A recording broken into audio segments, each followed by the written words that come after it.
Deməli, burada laboratoriyada A qram kristal hidrat, yəni A qram mis SO4 var, 5H2O və M qramda su var. M qramda su var.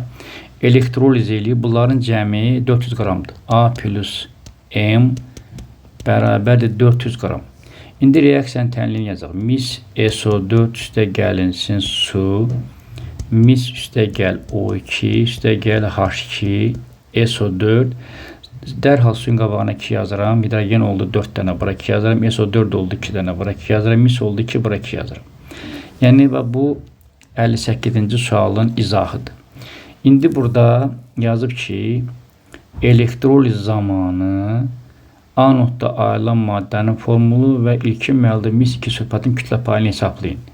Və burada da belə bir ifadə yazıb ki, duz tam elektroliz edilir və 32 qram maddə alınır katodda. Katod budur. 32, 2 vurulsun 64. Görə bu nə qədər sərf olur? 2 vurulsun 160. 32 vurulsun 160 bölünsün 44. Bu edir 80 qram. M bərabərdir 80 qram mis 2 sulfat. Və indi bizə lazımdır ki, burada kristal hidrat axı A qram idi. Biz bilirik ki, 250 qram mis SO4 5H2 onun molar kütləsi 250'dir. 250 qramda 160 qram mis SO4 var. Yəni burada bu 250 qramdır bunun özü. Orada da 160 qram mis SO4 var. Bəs 80 qram mis SO4 neçə qramdadır? A buradan bərabərdir. 250'ni vururam 80'ə, bölürəm 160'a. Edir 125. Deməli A bərabərdir 125. Onda avtomatik 400'dən də 125 çıxanda M də buradan bərabərdir 275'ə.